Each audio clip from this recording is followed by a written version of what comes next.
Hi, my name is Romain Lambert for Mythmaking.com, my website and YouTube channel on the power of stories. Today I want to talk about an important subject: alien invasions. When I watch science fiction movies staging aliens, I always wonder two existential questions. First, what do the aliens stand for when we think about our actual world? And then, why do we focus only on a small group of characters when the rest of the humanity is also concerned by the invasion? That's the question I want to ask for two movies: M. Night Shyamalan's Signs and Steven Spielberg's War of the Worlds. In both of the films, a family has to face an alien invasion. And yet, the two movies are really different. They don't convey the same meaning. They don't deal about the same values. To understand the metaphor behind those two movies, we'll have to make a distinction between two types of metaphors: symbolism and isomorphism.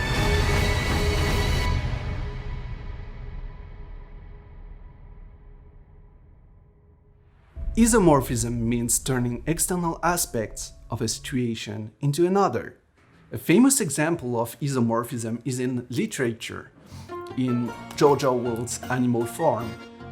There's a revolt in the farm that represents the Russian Revolution. Napoleon is Stalin, Snowball is Trotsky, etc. This was a way for George Orwell to criticize the totalitarian regime and to create a universal, compelling story. That's isomorphism. There is a concrete connection between the imaginary situation and the real situation. Of course, you don't find isomorphism in every story. And I talk about it because in Spielberg's War of the Worlds, there's a good example of isomorphism. And to understand what it is, I'll talk about it later. First, I have to tell you about symbolism and what makes it different from isomorphism.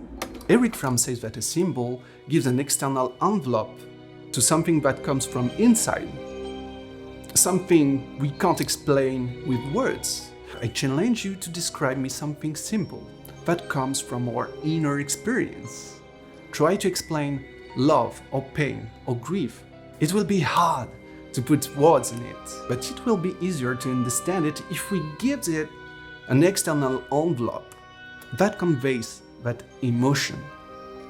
In science, like in the War of the Worlds, the two families are living a difficult crisis way before the alien invasion. Mel Gibson's character is a preacher, and since his wife died in a car crash, he has lost faith in God. Tracy, I am not a reverend anymore.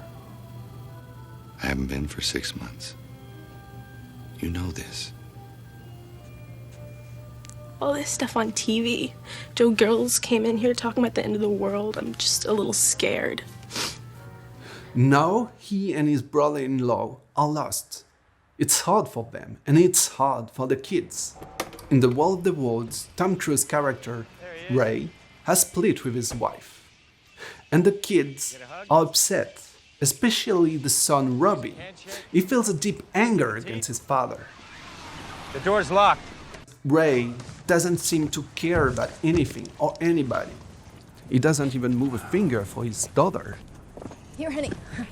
Let me give you a hand getting that inside. In both of these movies, the internal life of the characters is collapsing. The entity of family itself is collapsing. The writers build an envelope of War of the Worlds to communicate the inner grief and the feeling of insecurity that the characters feel every day. The internal chaos is depicted by the external chaos. In Science, the movie emphasizes a lot on the threat and the preparation of the aliens before they attack. Extraterrestrials. What in God's name is going on? The characters have anxiety disorders. They feel harassed all the time. So in science, the alien represents the intruder, the stranger that frightens the privacy in such a hard time of life. I'm not ready. Makes sense. Both of the films use the symbolism mode to convey the feeling of insecurity after the death or the separation. This new and dangerous external world challenges the characters on every level. We're leaving this house in 60 seconds. What? Why? Tom Cruise has to do something to keep his family together. Get in here. What's going on? Just tell me. They must fight to survive.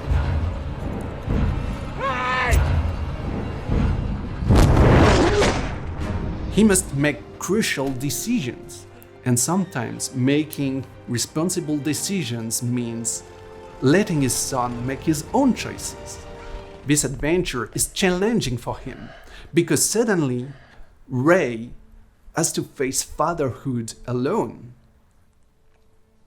I'm not bragging, babe, so don't put me down. 'Cause I got the fastest set of wheels in town. Something comes up to me, they don't even try. In science, the preacher thinks that the death of his wife makes no sense, And then she said, swing away. and is upset. You know why she said that? These are crazy, random words. Because the nerve endings in her brain were firing as she died. And some random memory of us at one of your baseball games just popped into her head.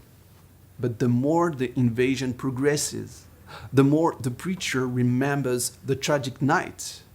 There is no one watching out for us, Meryl. The more he starts to realize that her death wasn't a coincidence.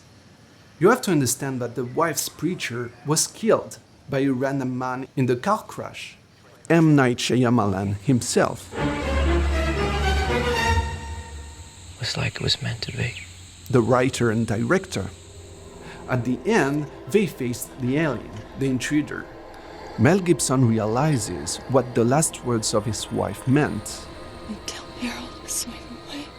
And thanks to these words, he knows how to handle the situation. He finds meaning to the trauma. And this brings back his faith in God, like his faith in life. I don't want to spoil all the details. You have to watch the movie again. The ending is so beautiful. The aliens in the world awards are way different. The movie presents an alien invasion with massive and destructive tripods. The tripods were already here below our feet. It's a threat that comes from the inside. There's a connection to a real situation. Have you guessed what it is? So the aliens were here and are suddenly awakened in random streets by external Because impulses. lightning doesn't strike twice in the same place.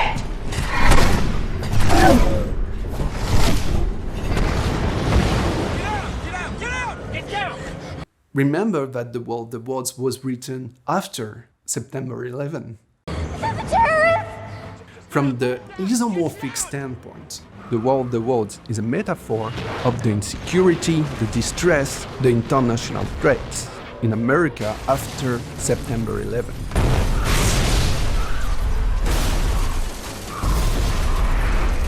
The threat can come from your neighbor, your host. When Tom Cruise goes out the broken house, he's exploring the ruins left after the attack, the ruins of the crashed planes that reminds the disaster of September 11. So in conclusion, symbolism is communicating the internal life with an external envelope, while isomorphism is communicating the external life with another external envelope. So if you're new to my YouTube channel and you like this video, watch the others, subscribe and share it to a friend. We have a lot to explore in the power of stories, and this, my friend, is mythmaking.